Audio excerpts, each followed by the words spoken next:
Command control సెంటర్లో anti narcotic bureau వారోత్సవాలు అయితే ఘనంగా ప్రారంభమయ్యాయి. ఇదే విషయంలో అంటే మహిళా భద్రతా విభాగానికి సంబంధించి ఎటువంటి తీసుకుంటున్నారు చర్యలు, అలాగే ఈ మహిళా భద్రతకు సంబంధించి ఎటువంటి కార్యక్రమాలు చేపడుతున్నారనే విషయంపై మనతో పాటు మాట్లాడడానికి మహిళా భద్రతా విభాగ అధికారి సుధామాధురి గారు ఉన్నారు. చెప్పండి మేడం, మహిళా భద్రత అంటే హైదరాబాద్ అనగానే ఫస్ట్గా ట్రాఫిక్ అయితేనేమి, అలాగే పాపులేషన్ ఎక్కువగా ఉంటుంది.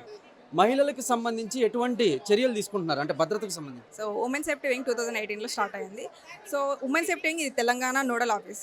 సో ఇందులో ఉమెన్ అండ్ చిల్డ్రన్కి రిలేటెడ్ అన్ని ప్రాబ్లమ్స్ అంటే లైక్ డొమెస్టిక్ వైలెన్స్ అయినా పర్లేదు, షీ టీమ్స్ అంటే sexual harassment at work place అయినా పర్లేదు, లేకపోతే బయట ఈవ్ టీజింగ్ ఎవరైనా చేసినా పర్లేదు, లేకపోతే ఒక రేప్ విక్టిమ్కి సంబంధించిన పర్లేదు, ప్రైడ్ ప్లేస్ అంటే లైక్ ఈ ఎల్జీబీక్యూటీ వాళ్ళు ఉంటారు కదా దానికి సంబంధించిన పర్లేదు.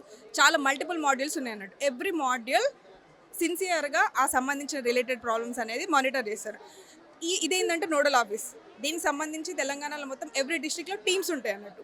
వాళ్ళ టీం పర్ఫార్మెన్స్ అయినా పర్లేదు సరే, కానీ వాళ్ళకు ఎప్పుడు మానిటర్ చేయడము, ట్రైనింగ్స్ పెట్టడం, ఇన్స్ట్రక్షన్స్ ఇవ్వడము.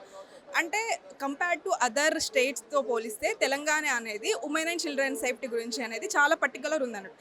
దానికి సంబంధించి గవర్నమెంట్ కూడా అంతే సపోర్ట్ చేస్తుంది అన్నట్టు. సో మన తెలంగాణ అంటే తెలంగాణ ఉమెన్ సేఫ్టీ వింగ్ని చాలా స్టేట్స్ వాళ్ళు వచ్చి ఇన్స్పైర్ అయ్యి వాళ్ళ స్టేట్లో ఎస్టాబ్లిష్ చేయడానికి ఇది ఒక రోల్ మోడల్ లాగా అయింది అన్నట్టు. సుప్రీంకోర్టు కూడా భరోసా సెంటర్ సంబంధించింది. ఇలాంటి ఒక భరోసా సెంటర్ని అన్ని స్టేట్స్లలో కూడా ఫామ్ చేయండి అని చెప్పేసి మన కాంప్లిమెంట్స్ ఇచ్చింది అన్నట్టు. వేరే ఏ స్టేట్ కూడా ఇంతగానం చేయట్లేదు.